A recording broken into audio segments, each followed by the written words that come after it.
Hey guys, welcome to my channel. Thank you guys for joining me for story time number 2. So today I'm going to talk about how he didn't want me with no makeup on. So one time I went on a date with this guy and we had an amazing time. Like, I say amazing, but it was pretty good. We had, some things in common and we enjoyed each other's company, and we went to my favorite restaurant. Of course, when you go on a date, of course you look good. I had my inches.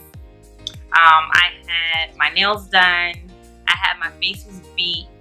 And, of course I put on my best self, because who doesn't go on a date looking their best? So whenever we were talking about different things we had similar interests in. And he was actually in the military too, which was like super cool because, it's cool meeting somebody else in the military. So he was telling me about how his unit was actually going to meet at a certain place the next day, where my unit was going to meet too. So I was like, okay, that's going to be cool, whatever. So I'm going to see you tomorrow too. So mind you, on the day, he was like such a gentleman. We were really engaged in the conversation, and it was a lot of fun, right? So the next day, during drill, I ended up seeing him. But of course, I'm at drill now. And mind you, like with me, I don't normally wear makeup to drill. Well, I try not to sometimes.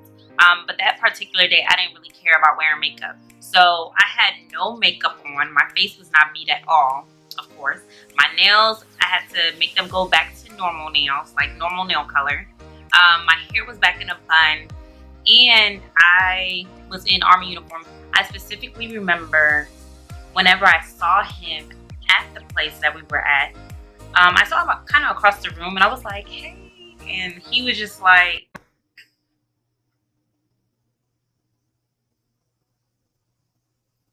so I was sitting here like, I kind of was taken aback because I've never had anyone have that reaction towards me.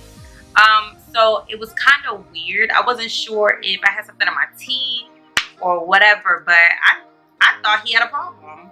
But I actually kind of ignored it because I was like, okay, maybe I'm overthinking things.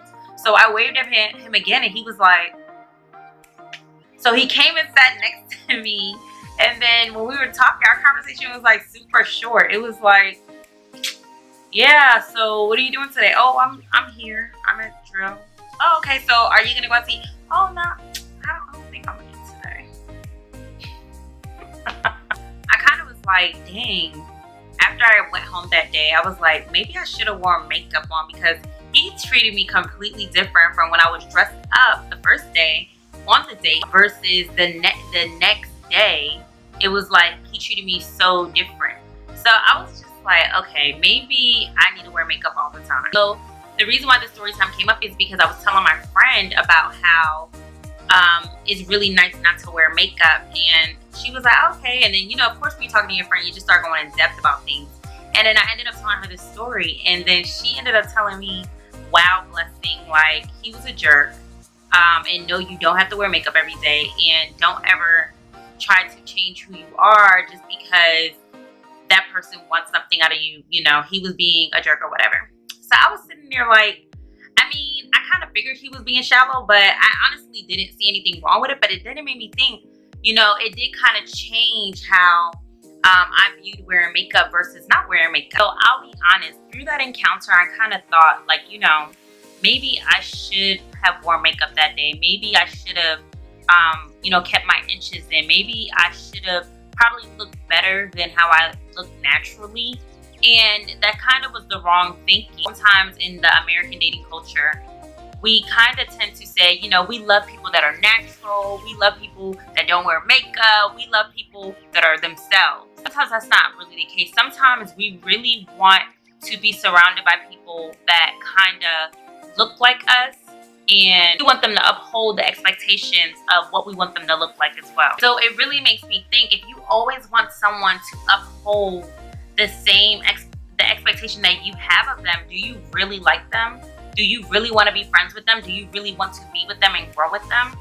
Not necessarily, because you are trying to change who they are in the inside, and that is wrong. Me, while meditating on this topic, I just thought about my relationship with God, and my relationship with God should be very transparent on my end, because he's always transparent with me. And when I bring up the word transparent, because with me, I see not wearing makeup, that's being transparent. That's fully being who I am, right? Because God doesn't have to get to know me. God already sees me. And I should stop trying to mask who I am in front of God. And when I say mask who I am, I mean by doing things when I'm serving over here and I'm trying to act like my relationship with him is so great because I'm serving. Or I'm giving to people here and I'm trying to act like my relationship with him is so great, but I'm not truly going in my word and truly trying to hear who he is. That's how we wear makeup when it comes with our relationship with God. But God is just saying, strip all of that down. Tell me your weaknesses. Tell me what's going on with you. Hear what I have to tell you. The top 3 things that I learned through this is, don't take it personal. Don't take preference personal. If someone doesn't necessarily like you the way you are, it is okay. And honestly, at that moment, I was okay with him not liking me because I didn't really text him back after that. If you like what you like, that is fine. If I like what I like, but I think also not bashing people for what they like or who they like. So if I really love tall men, I can't sit around and start saying, oh my God, like, I just don't know how people can be with short men. I mean, if a guy says that he doesn't like a girl who likes to wear makeup, then I just can't be that for him, because I love makeup. I love to dress up. I love my natural hair. I love to wear weave, so preference is personal, and don't take it personal when someone doesn't like you for you. The second thing I learned is to just stay true to who you are. There's nothing wrong with feeling beautiful and wearing makeup every day. There's nothing wrong with it. There's nothing wrong with having the nicest car. There's nothing wrong with living in the nicest apartment. But if you're doing these things so that you can gain the attention and the likes from other people, then that's when you're doing it wrong. Don't try to change who you are for someone else's preference. Otherwise, you're recreating someone else's fantasy and you're not authentically being you. The last thing is, God truly loves me for who I am every single time. He loves me, like seriously, just like the song. Yes, Jesus loves me. He knew me.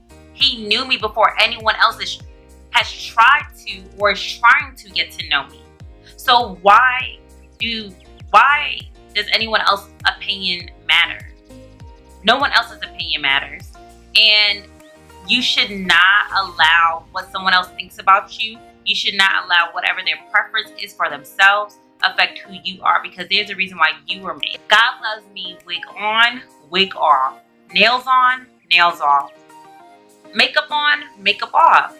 So I shouldn't be offended if someone else doesn't feel the same way, because only God's opinion matters. Okay guys, thank you for listening in on this story time. Just remember to not take someone else's personal preference personal. Stay true to who you are, and Jesus loves you just exactly the way you are.